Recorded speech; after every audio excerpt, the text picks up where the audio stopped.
नमस्कार मित्रों, मैं अशोक कुमार आप सभी का आपके अपने चैनल पर स्वागत करता हूं। दोस्तों, मांग की लोच इलास्टिसिटी ऑफ डिमांड को आगे बढ़ाते हुए आज के इस वीडियो के अंतर्गत अपन चर्चा करेंगे मांग की लोच के एक नए प्रकार पर, जो कि है मांग की आय लोच, इनकम इलास्टिसिटी ऑफ डिमांड। इसके अंतर्गत अपन बात करेंगे किस प्रकार से मांग की आय लोच का मापन किया जा सकता है तथा इससे संबंधित प्रश्न हमें किस प्रकार से पूछे जाते हैं उनकी भी चर्चा करेंगे। साथ ही इस वीडियो के अंतर्गत हम एंजल वक्र के एक बिंदु पर आय लोच का मापन उसका भी अध्ययन करेंगे। दोस्तों, यहाँ से भी प्रतियोगिता परीक्षा के अंतर्गत प्रश्न पूछे जाते हैं, इसलिए एंजल वक्र के किसी एक बिंदु एक पॉइंट पर जो आय लोच है, इनकम इलास्टिसिटी है, उसका किस प्रकार से मापन किया जाता है उनकी भी चर्चा हम आज के इस वीडियो के अंतर्गत करेंगे।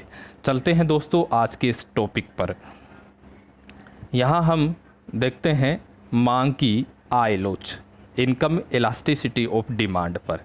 दोस्तों, इससे पूर्व हमने मांग की कीमत लोच पर बात की थी, जिसके अंतर्गत हमने देखा कि मांग को निर्धारित करने वाले सभी चर वेरिएबल को हमने कांस्टेंट रखा, केवल कीमत में परिवर्तन यानी कीमत के प्रतिशत परिवर्तन का हमने मांग मात्रा पर प्रभाव देखा था। परंतु दोस्तों, आज के इस प्रकार के अंतर्गत यानी मांग की आय लोच के अंतर्गत हम केवल आय में ही परिवर्तन को देखेंगे, बाकी जो भी वेरिएबल हैं उनको हम यहाँ कांस्टेंट रखेंगे। जैसा कि हम देख पा रहे हैं कि आय लोच जिसका सूत्र हमारे सामने निकल कर आ रहा है, मांग मात्रा में प्रतिशत परसेंटेज या आनुपातिक परिवर्तन अपोन आय में प्रतिशत या आनुपातिक परिवर्तन। दोस्तों, यहाँ हम देख रहे हैं, जिसकी हमने पूर्व भी चर्चा की थी, कि ये नीचे वाला भाग है वो है स्वतंत्र इंडिपेंडेंट वेरिएबल, और ऊपर वाला जो भाग है वो है डिपेंडेंट वेरिएबल अर्थात आश्रित चर। जैसा कि हमने बात की थी कि हमेशा इंडिपेंडेंट वेरिएबल अर्थात स्वतंत्र चर के प्रतिशत या आनुपातिक परिवर्तन को बट्टे के अनुपात के नीचे रखेंगे और ये मांग मात्रा के परिवर्तन को ऊपर की तरफ रखेंगे। चूँकि मांग मात्रा को या मांग को प्रभावित करने वाले जितने भी चर थे, जो कि कीमत है, संबंधित वस्तु की कीमत है, आय, आदत, रुचि, फैशन, मौसम, इन सभी में केवल आय के ही परिवर्तन को हम देख रहे हैं, बाकी सभी को हमने कांस्टेंट रखा है, स्थिर रखा है। इसलिए यहाँ हमने आय में प्रतिशत या आनुपातिक परिवर्तन को रखा था। जैसा कि हमने मांग की कीमत लोच के अंतर्गत प्राइस इलास्टिसिटी के अंतर्गत नीचे की तरफ हमने रखा था कीमत में प्रतिशत या आनुपातिक परिवर्तन, परंतु दोस्तों यहाँ हमने रखा है आय में प्रतिशत या आनुपातिक परिवर्तन। तो ये आप समझ पा रहे होंगे कि हमें जब आय लोच निकालनी है तो मांग मात्रा में प्रतिशत या आनुपातिक परिवर्तन अपोन आय में प्रतिशत या आनुपातिक परिवर्तन।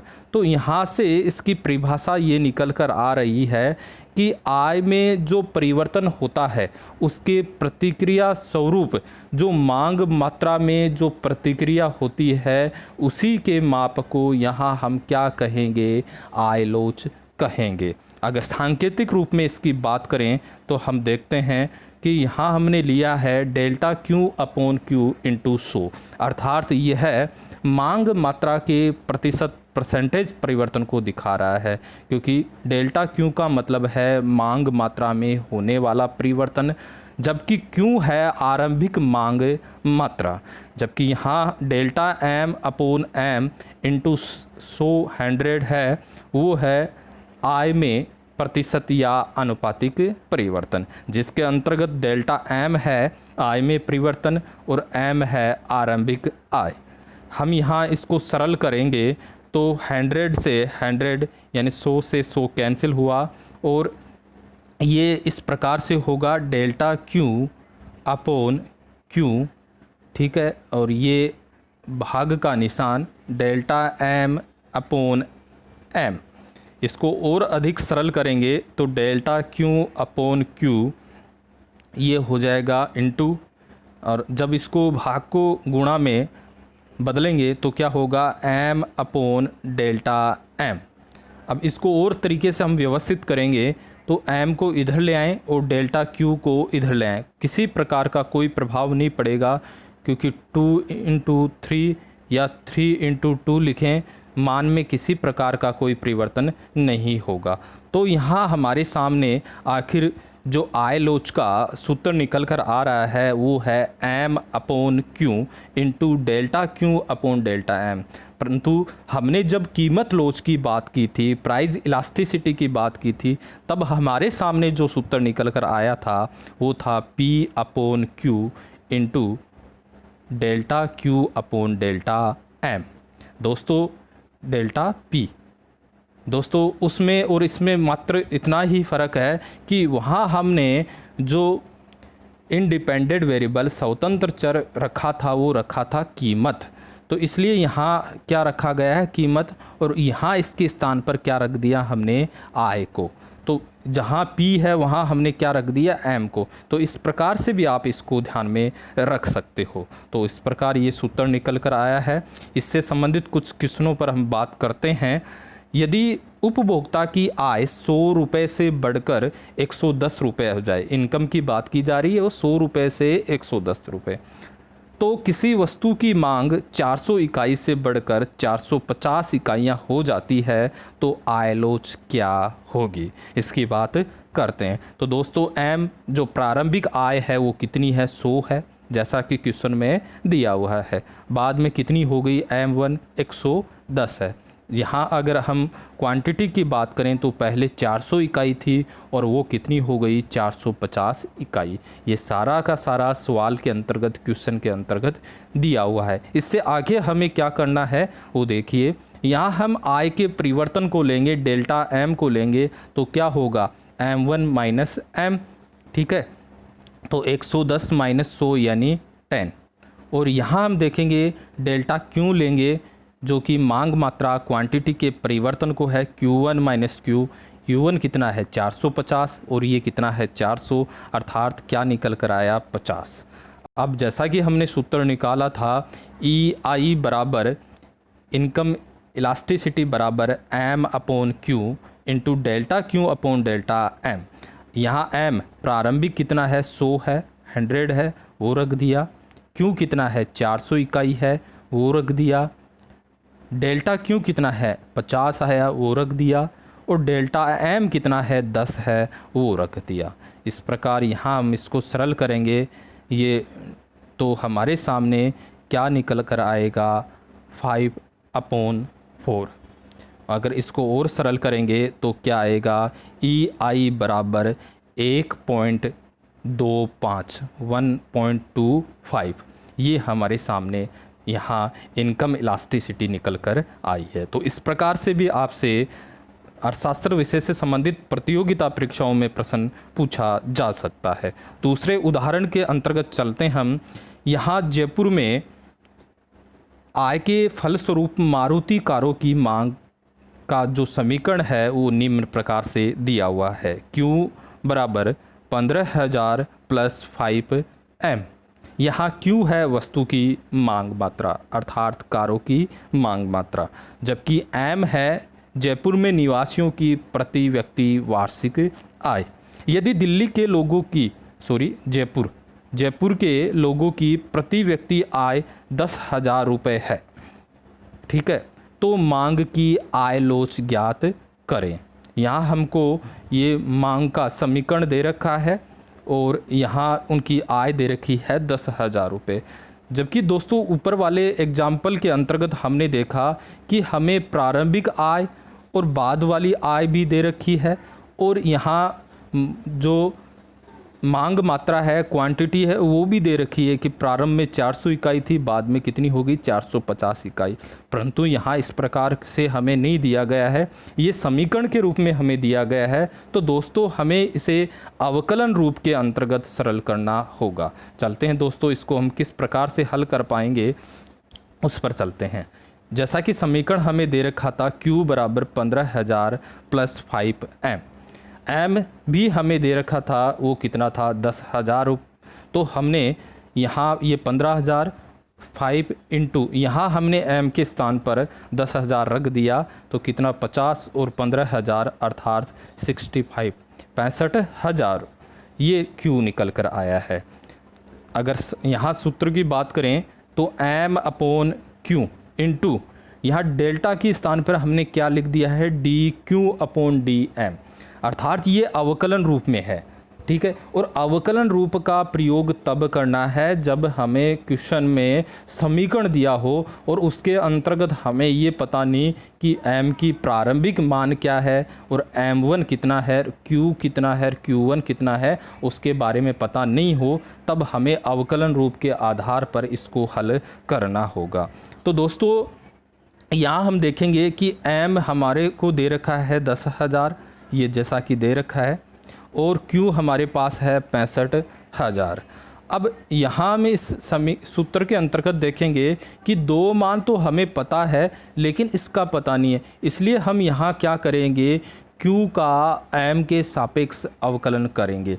जैसा कि Q क्या दे रखा है 15,000 प्लस 5M, तो D Q upon D M क्या होगा, इसमें m नहीं है, ये अचर कांस्टेंट वेरिएबल है, कांस्टेंट पद है, चर है, कांस्टेंट का हमेशा अवकलन कितना होगा, 0 होगा। यहाँ m का m के सापेक्ष अवकलन करेंगे तो 1 होगा, और 1 को 5 से गुणा करेंगे, मल्टीपल करेंगे, तो हमारे सामने यहाँ D Q upon D M का मान कितना प्राप्त हुआ, 5 प्राप्त हुआ। तो दोस्तों हम इस सूत्र के अंतर्गत m का मान रखेंगे, तो m का कितना है 10,000, ठीक है, Q का कितना है 65,000, और D Q upon D M का मान कितना है 5। इसको सरल करेंगे तो यहाँ ये 0 से 0 कैंसिल, ठीक है, और फिर इसको आगे और सरल करेंगे तो यहाँ हम देखेंगे ये 5 से इसको, और ये 5 1 जा 5, ये 3, ठीक है, और इसको ये और अधिक सरल करेंगे आप, तो ये तो हमारे सामने यहाँ ये आई लोच है, इनकम इलास्टिसिटी है, वो निकल कर आएगी 0.76, ठीक है, 0.76। ये हमारे सामने इनकम इलास्टिसिटी आई लोच प्राप्त हुई है। तो इस प्रकार से दो तरीके से आपसे प्रश्न पूछे जा सकते हैं और उनका जवाब हमें इस प्रकार से देना है। तो ये है आई लोच। अब चलते हैं इसके अंतर्गत हम एंजिल वक्र के किसी एक बिंदु पर आई लोच के मापन की बात करेंगे। तो दोस्तों एंजिल वक्र हमें दो प्रकार से मिलेगा, एक तो सरल रूप के रूप में, सरल रेखा के रूप में, स्ट्रेट लाइन के रूप में होगा रेखीय, और एक होगा गैर रेखीय। तो दोनों ही तरीके से हम एंजिल वक्र के पर आई लोच के मापन की बात करेंगे। यहाँ हम एक आज के इस वीडियो के अंतर्गत केवल सरल रेखीय एक स्ट्रेट लाइन के रूप में एंजिल वक्र पर लोच के मापन की बात करेंगे। दोस्तों जैसा कि हम देखते हैं कि एंजिल वक्र है वो वस्तु विशेष की मांगी गई मात्रा तथा उपभोक्ता की आय के बीच संबंध को प्रदर्शित करता है, अर्थात विभिन्न इनकम लेवल पर वस्तु की क्या मांगी गई मात्रा होगी उसको दर्शाता है, एंजिल वक्र दर्शाएगा। तो यहाँ हम केवल एक सरल रेखीय स्ट्रेट लाइन एंजिल वक्र की बात कर रहे हैं। तो जैसा कि इस डायग्राम के अंतर्गत हमने एक एंजिल वक्र लिया है, सरल रेखीय लिया है, जिसको अक्ष की तरफ यानी आधार अक्ष की तरफ, वर्टिकल अक्ष की तरफ बढ़ाया, तो ये पीछे की तरफ यानी इधर हम देख रहे हैं कि इस टी बिंदु पर काट रहा है, ठीक है। तो यहाँ हमने इस आर बिंदु पर आई लोच इनकम इलास्टिसिटी का मापन करना है। तो इस आर बिंदु पर अगर आई का स्तर देखें तो वो तो कितना है, ओ एम है, और मांगी गई मात्रा है, क्वांटिटी है, वो कितनी है, ओ क्यू है, ठीक है। हमने एक एंजिल कर्व लिया है, एंजिल वक्र लिया है सरल रेखीय, जिसको अक्ष की तरफ बढ़ाया है, नीचे की तरफ बढ़ाया है, तो ये मूल बिंदु के इस तरफ टी बिंदु पर काट रहा है। तो यहाँ हम इस आर बिंदु पर यहाँ आई लोच का निर्धारण करेंगे। तो जैसा कि हमने अभी सूत्र देखा कि क्या हुआ, ई आई बराबर क्या है, M upon Q into delta Q upon delta M. ठीक है, यहाँ अगर इस त्रिभुज के delta Q upon delta M की बात करें तो ये इसका व्युत्क्रम करें, इन्वर्स करें, उल्टा करें तो delta M upon delta Q. ठीक है, ये है इस एंजिल वक्र का स्लोप, अर्थात ये इस एंजिल वक्र के स्लोप का क्या है, व्युत्क्रम है, उल्टा है, इन्वर्स है क्या, D Q upon D M. ठीक है, क्योंकि हमने देखा था स्लोप किस प्रकार से निकाला जाता है, लंब बटे आधार। तो यहाँ हम देखें इस पर, इस बिंदु पर, और ये इस प्रकार से ट्राइंगल बन रहा है। ठीक है, तो यहाँ डेल्टा एम कितना है, डेल्टा एम यानी ये वाला भाग, ये आर क्यू, ये आर क्यू है, और डेल्टा क्यू कितना है, ये वाला, इस ये ट्राइंगल में ये आधार कितना है, टी क्यू, कितना है, टी क्यू। ठीक है, यहाँ से यहाँ कोई दिक्कत नहीं होगी। Delta Q upon delta M को हमने क्या देखा कि ये इस एंजिल वक्र के स्लोप का व्युत्क्रम है, इन्वर्स है, इसलिए हम इस ई आई को इस प्रकार से भी लिख सकते हैं, एम अपॉन क्यू। ठीक है, ऊपर क्या था, delta Q upon delta M था इस सूत्र में यहाँ, तो इसको हमने क्या लिख दिया, 1 upon delta M upon delta Q. इसको वापस इसी प्रकार से लिखा जा सकता है, क्योंकि डेल्टा क्यू को वापस ऊपर ले जाएंगे तो वही निकल कर आएगा delta Q upon delta M, यानी इसमें किसी प्रकार का कोई मान पर प्रभाव नहीं पड़ेगा। इसको हम इस प्रकार 1 upon delta M upon delta Q के रूप में भी लिख सकते हैं। फिर यहाँ हम देखा इसी एंजिल कर्व का ढाल देखा तो वो कितना है, delta M upon delta Q बराबर क्या देखा हमने, R Q upon T Q.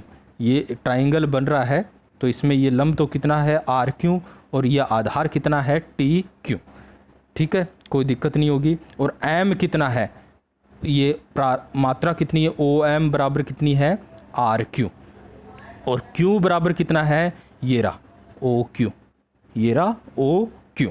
ठीक है, कोई दिक्कत नहीं होगी। अब ये मान हम इस सूत्र के अंतर्गत रखेंगे तो हमें क्या प्राप्त होगा, एम की जगह हमने क्या रख दिया, आर क्यू, जैसा कि अभी हमने डायग्राम के अंतर्गत बात की, और क्यू की जगह हमने क्या लिख दिया, ओ क्यू।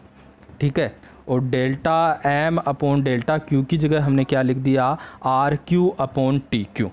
ठीक है, R Q upon T Q, ये तीसरी संख्या है, ये ऊपर की तरफ चली जाएगी तो ये प्राप्त होगा R Q upon O Q into T Q upon R Q. ठीक है, अब यहाँ हम देखेंगे कि आर क्यू से आर क्यू कैंसिल, तो क्या प्राप्त हुआ, T Q upon O Q, T Q upon O Q. तो हम यहाँ देखेंगे इस डायग्राम के अंतर्गत देखें कि टी क्यू तो ये है और ओ क्यू ये है, इसका मतलब टी क्यू ग्रेटर देन है O Q, T Q greater than है ओ क्यू। तो यहाँ हम देखें चूँकि टी क्यू ग्रेटर देन है ओ क्यू, इसलिए इस कोई भी यहाँ हम देखेंगे कि टी क्यू में ओ क्यू का भाग देंगे, टी क्यू अधिक मान लें 4 है और ये 2 है, तो निश्चित रूप से यहाँ जो आई लोच है, इनकम इलास्टिसिटी है, वो 1 से अधिक आएगी, यानी इकाई से अधिक, ग्रेटर देन 1। तो इस प्रकार आपसे प्रश्न ऐसे बनेगा कि एंजिल वक्र नीचे की ओर बढ़ाए जाने पर अक्ष से मूल बिंदु की बाईं तरफ, हमने देखा कि मूल बिंदु से किस तरफ, बाईं तरफ कहाँ काट रहा था, इस टी बिंदु पर, इधर काट रहा था, यानी ये मूल बिंदु है, यहाँ काट रहा था। तो आई लोच क्या होगी, इकाई से अधिक होगी, यानी एक सरल रेखीय एंजिल कर्व है जो कि नीचे की तरफ बढ़ाएंगे और मूल बिंदु की बाईं तरफ यानी लेफ्ट साइड की तरफ ये टी बिंदु पर या इधर किसी भी बिंदु पर काटेगा, ऐसा एंजिल वक्र होगा, उसकी लोच होगी वो क्या होगी, इन इकाई से अधिक होगी, ग्रेटर देन 1 होगी। तो यहाँ से आपको इस प्रकार से प्रश्न पूछा जा सकता है। दोस्तों अंतिम रूप से हमें ये निकला है, वो मान क्या निकला है, T Q upon O Q. इसको आप सीधा ही ध्यान रख लेना, ये तो मेथड मैंने आपको बताया है, एग्ज़ाम के अकॉर्डिंग आपको इसको किस प्रकार से ध्यान में रखोगे तो वो देखिए आप यहाँ कि हमने देखा कि ये हमारा आय लोच का सूत्र है। जैसे कीमत लोच की हम बात करें, प्राइस इलास्टिसिटी की बात करें, तो वो है P/Q। तो यहाँ P के स्थान पर हमने क्या लिखा है, M, क्योंकि यहाँ जो इंडिपेंडेंट वेरिएबल है, जो स्वतंत्र चर है, वो हमने क्या लिखा है, M लिखा है। तो यहाँ देखिए, इसको ध्यान में रखो आप, ये नीचे वाला Q को ध्यान में रखो। Q क्या है, OQ है। इस समीकरण के, इस डायग्राम के अंतर्गत Q क्या है, वो है OQ, ठीक है। तो यहाँ आप देखो OQ लिख दो, फिर ऊपर वाला ये क्या लिखोगे, TQ, यानी जो भी ट्राइंगल बन रहा है उसका ये TQ, ये वाला भाग लिख दो। सिर्फ नीचे वाले को कन्फ्यूज़न मत रखना, नीचे आप एक चीज़ पकड़ के रखो, OQ ही लिख दो, और ऊपर जो आपका ये ट्राइंगल बन रहा है उसका ये आधार है, उसका TQ आपको लिखना है। एक और इसके अंतर्गत आपसे प्रश्न इस प्रकार से भी पूछा जा सकता है, उस पर बात करें अपन, कि यहाँ हम देखें एंजिल कर्व है, वक्र है, वो इस प्रकार से दे रखा है। अब यहाँ ये एंजिल वक्र को नीचे की तरफ बढ़ाया तो ये मूल बिंदु के किस तरफ, राइट हैंड साइड की तरफ, दाईं तरफ काट रहा है, जो कि T' पर काट रहा है। तो हमने, आप इसको उस मेथड के द्वारा भी कर सकते हैं, लेकिन मैं यहाँ आपको शॉर्ट रूप में बात बता रहा हूँ कि नीचे हमने क्या बताया था, OQ को पकड़ के रखना है।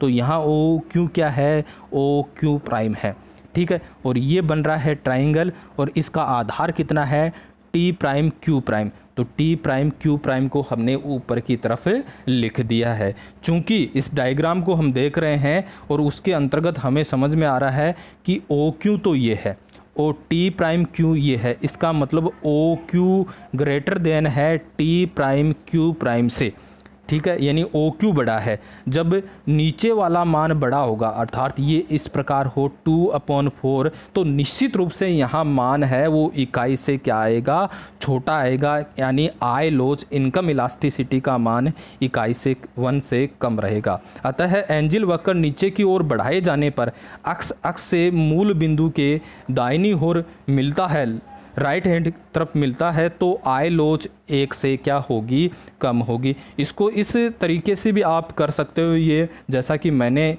यहाँ किया था, आप इसको इस प्रकार से भी करने का प्रयास करना, लेकिन आप एग्ज़ाम के अकॉर्डिंग उसको इस शॉर्ट रूप के अंतर्गत आप ध्यान में रखना, ठीक है। फिर तीसरा इसके अंतर्गत आपसे ये एंजिल वक्र इस प्रकार से भी दिया हो सकता है कि इसको नीचे की तरफ बढ़ाएंगे तो ये कहाँ, मूल बिंदु पर आकर मिलता है। तो ऐसी स्थिति में क्या होगा, उस पर बात करें तो मैंने बताया कि आपको नीचे की तरफ OQ को पकड़ कर रखना है। तो OQ यहाँ क्या है, OQ' है, और ये ट्राइंगल इस प्रकार से बन रहा है, तो इसका आधार क्या है, ये है T'Q'। अब यहाँ हम देखेंगे कि OQ' और T'Q' दोनों क्या हैं, बराबर हैं, जैसा कि डायग्राम के अंतर्गत हम देख पा रहे हैं।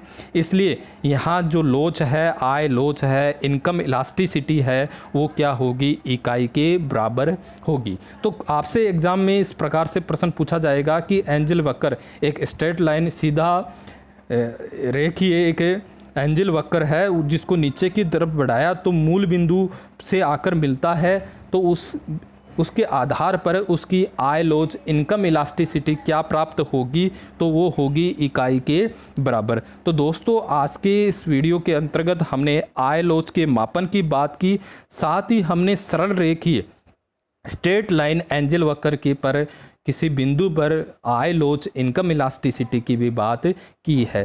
आगे आने वाले वीडियो के अंतर्गत गैर रेखीय एंजिल वक्र पर आय लोच की, इनकम इलास्टिसिटी की बात करेंगे। दोस्तों, आज के लिए बस इतना ही, इजाज़त दीजिए, धन्यवाद।